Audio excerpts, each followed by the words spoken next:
Assalamualaikum warahmatullahi wabarakatuh. Shalom, Om Swastiastu, Namo Buddhaya, salam kebajikan bagi kita semua. Perkenalkan, saya Adinda Azgatul Aulia dengan NIM 24040122120034. Pada video ini akan menjelaskan mengenai penjelasan dari buku The Essential Physics of Medical Imaging karya Gerard T. Bashford, J. Anthony Seibert, Edwin M. Leithort, Jr., dan John M. Bonney. Video pertama ini dibuat untuk memenuhi tugas pendahuluan radiologi dengan dosen pengampu Bapak Zainal Arifin, SSI, MSI, FMed. Untuk bagian pertama akan dibahas mengenai medical imaging. Pada bagian ini akan dibahas beberapa modalitas yang ada pada radiologi. Modalitas pertama yaitu radiografi umum. Radiografi umum menggunakan sumber sinar X. Digunakan untuk mengecek diagnosis parah tulang, kanker paru-paru, dan gangguan kardiovaskular. Untuk alatnya bisa dilihat sebagai berikut. Di sini dapat dilihat pasien bisa berbaring atau alatnya bisa disetting untuk berdiri sehingga pasien bisa dilakukan pengecekan dengan posisi berdiri. Selanjutnya yaitu fluoroskopi. Fluoroskopi juga menggunakan sumber energi sinar X. Bedanya, fluoroskopi menghasilkan citra dengan waktu yang cepat dan real time. Jadi, yang dilihat dapat berupa video pada waktu yang bersamaan dengan proses imaging yang dilakukan. Untuk alatnya dapat dilihat sebagai berikut. Selanjutnya, modalitas ketiga yaitu mamografi. Mamografi adalah alat pendeteksi juga yang digunakan terkhusus pada area mamo atau payudara. Mamografi juga menggunakan sumber sinar X. Untuk alatnya bisa dilihat sebagai berikut. Kemudian, modalitas yang keempat yaitu CT scan. CT scan menggunakan sinar X dengan kelebihan yaitu menghasilkan gambar irisan pada pasien yang lebih detail, bahkan bisa disajikan dalam bentuk 3 dimensi. Untuk alatnya bisa dilihat sebagai berikut. Selanjutnya yaitu MRI atau Magnetic Resonance Imaging. Nah, untuk Magnetic Resonance Imaging memiliki perbedaan sumber, yaitu seperti namanya berasal dari magnetik atau magnet dan resonance atau gelombang radio. Gelombang radio berfrekuensi tinggi tentunya. Di sini, gelombang radio yang dipancarkan oleh proton pada pasien dideteksi oleh antena yang mengelilingi pasien. Dapat dilihat alatnya sebagai berikut. Kemudian modalitas selanjutnya yaitu ultrasonografi atau yang sering disebut dengan USG. USG menggunakan gelombang suara berfrekuensi tinggi yang dipancarkan melalui alat yang bernama transducer. Untuk alatnya bisa dilihat sebagai berikut.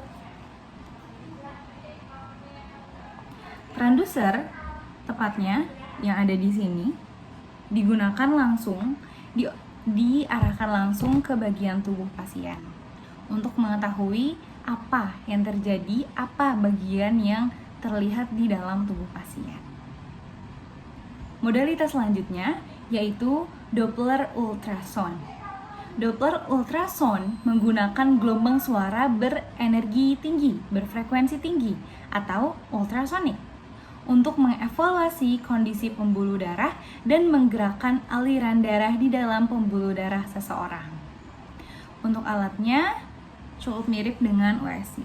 Bisa dilihat sebagai berikut. Modalitas selanjutnya yaitu Nuclear Medicine Imaging atau pencitraan medis dengan nuklir. Nah, seperti namanya, nuklir, maka pencitraan ini menggunakan radioaktif. Modalitas selanjutnya yaitu Single Photon Emission Computed Tomography atau disingkat dengan SPECT. Pada modalitas ini digunakan radiofarmaka. Radiofarmaka yang telah diminum atau mungkin disuntikan tergantung prosesnya akan diserap ke bagian organ yang memiliki kelainan. dokter akan dengan mudah membedakan bagian organ yang terkena penyakit atau yang sedang sakit dengan bagian yang tidak dengan melihat hasil imaging, yaitu berupa penumpukan radiofarmaka pada suatu bagian organ. Untuk alatnya dan hasil contoh citranya bisa dilihat berikut. Modalitas selanjutnya yaitu positron emission tomography atau disingkat dengan PET. Positron emission tomography menggunakan radiofarmaka untuk menggambarkan fungsi metabolisme molekuler tubuh pasien secara 3 dimensi. Untuk alatnya dan gambar contoh citranya bisa dilihat pada gambar berikut. Selain modalitas tadi, ternyata modalitas-modalitas juga bisa digabung dalam proses penggunaannya. Sebagaimana contohnya, SPECT dan PET bisa digabung dengan CT dan MRI. Tujuannya adalah untuk mengkombinasikan fungsi dari kedua modalitas tersebut. Sebagaimana telah diketahui, SPECT dan PET pada bagian kedua akan dijelaskan mengenai radiasi dan atom dalam radiologi. Dalam fisika radiologi, radiasi mengacu pada energi yang merambat dalam bentuk gelombang atau partikel.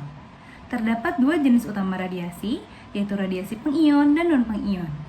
Radiasi pengion memiliki energi yang cukup tinggi untuk mengionisasi atom atau molekul.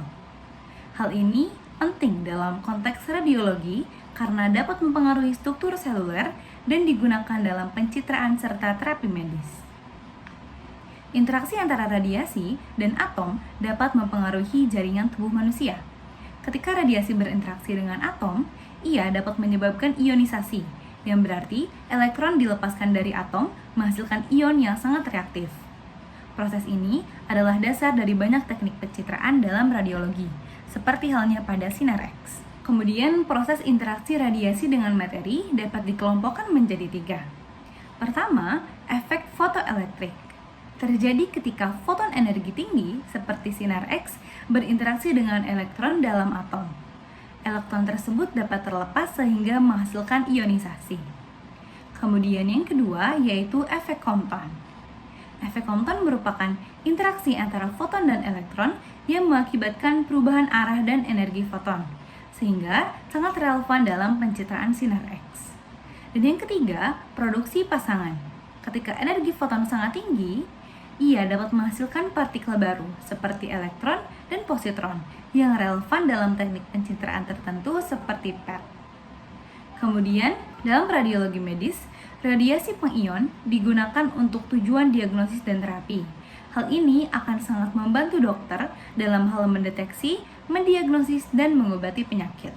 Sekian penjelasan yang dapat saya sampaikan. Mohon maaf atas segala kekurangannya, dan terima kasih. Sampai jumpa.